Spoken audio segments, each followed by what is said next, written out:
So this week on PlayStation Plus, if you are a PlayStation Plus member, Call of Duty Modern Warfare Remastered is free to everyone. And it's really nice, speaking from someone who paid £80 for the goddamn game, to see that that's free because the game is now populated and there's loads of people playing it. And I was playing it about 2 weeks ago and there was no servers, you couldn't find a ground war lobby, there was a couple TDMs, and now the game is absolutely thriving and it's great to see. And I'm making this video to explain really why I think Call of Duty 4 is still one of the best Call of Duty games that we have had in probably the past 10 plus years. So yeah, let's get on topic. So one of the main reasons that I think Call of Duty 4 Remastered is still one of the best COD games we've had in about 10 plus years time is that it's plain goddamn simple. You know, you've got the 357 kill streak set up, you've got no specialists, and the whole game is determined on your gun skill, you know? The one thing I hate about Black Ops 4 the most is you run around a corner and there's a Tempest waiting around the corner on the enemy team, and he throws out his Seeker Rolly drone.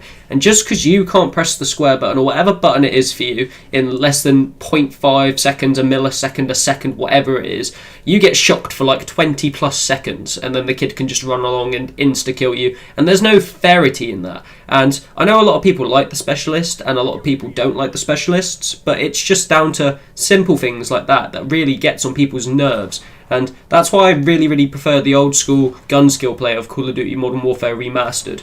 Then onto the kill streaks, the 357, anybody can do this, you know.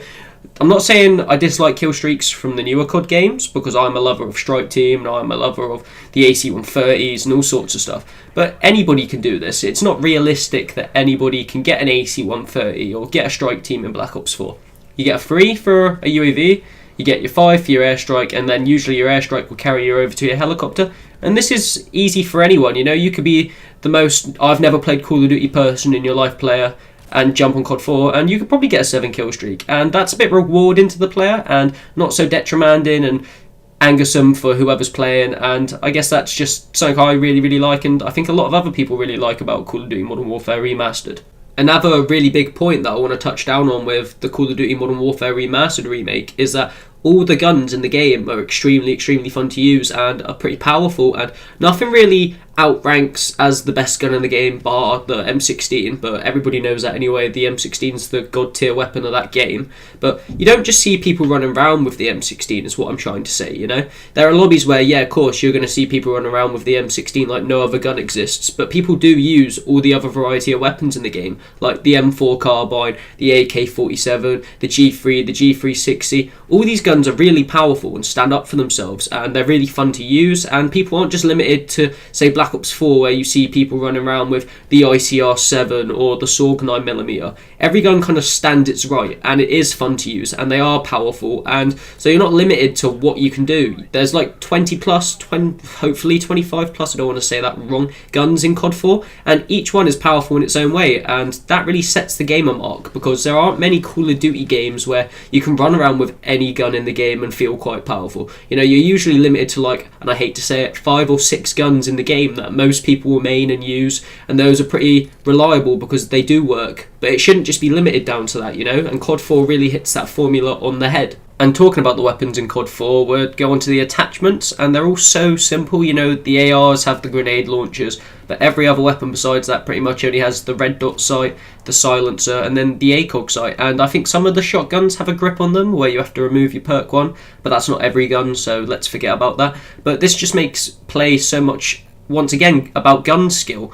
You know, you don't have to worry if you're coming around a corner and your enemy has high caliber, so they're going to do more damage to you in the head, or if your enemy's got stock and they're going to be able to strafe quicker than you. And you don't have to worry about anyone just having that perfect gun build over you because you haven't leveled up your gun enough or something along those lines. And it all brings it down to gun skill and being able to maneuver and think about your situation. And I really love basic simplicity down to you skill-based gunfights and not the complex, oh, I've got stock so I strafe faster than you, or I do more damage to the head so I win. And don't get me wrong, I love some of these features in the new CODs like Black Ops 4, but they are also really sometimes detrimanding to the player experience, because if you're level 4 and you've got nothing on your gun and your enemy, as already said, has high caliber stock, then they're going to outgun you because 1, they've probably got a better gun than you, and 2, their attachments completely over exceed anything you've got. So sometimes it does make it a bit unfair, and it's sorry to say that, but that's just the way it is. And one of the final things that I want to touch down with in this video is that COD 4 has one of the most beloved campaigns that any of the Call of Duty games in the franchise have ever had. And I know it seems kind of unfair to compare Call of Duty 4 and its campaign to a game like Black Ops 4 that doesn't even contain a campaign, but at the same time, Treyarch, that was your decision to exclude campaign from Black Ops 4, so really I don't think you have anyone to blame besides yourself. But the Modern Warfare trilogy as a whole is one of the most looked up upon franchises in the whole of Call of Duty history, and people loved COD4, people loved COD6, and people absolutely loved COD8 as well, and that's because the story writing and everything that happened, do you know what I mean? Just everything in Modern Warfare was perfect, from the beginning in the training grounds of COD4 to the end of Modern Warfare 3 with Makarov and Price, and you know, you're never ever going to be able to recreate the feelings we all felt when we played these games through. And yeah, it's unfair to compare COD 4 to Black Ops 4 because it doesn't have a campaign, but once again, as I've already said, that's completely down to Treyarch. Next time, do it, and we won't have to complain about it.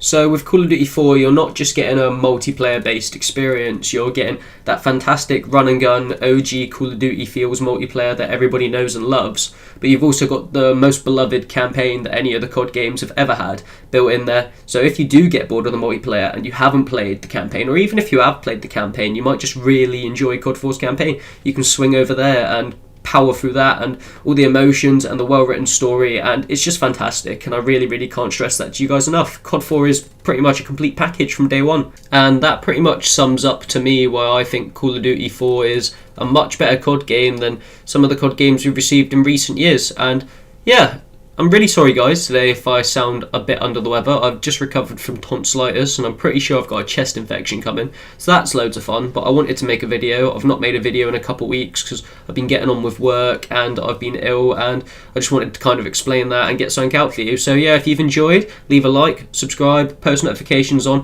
follow me at Zephr playing. I'm going to set up a Twitch soon. That's not here yet, but when it is, I'll let you guys know. And yeah, thank you guys for tuning in, watching the content. I love you all to bits, and I'll see you in the next video. Peace out, my guys. See you later.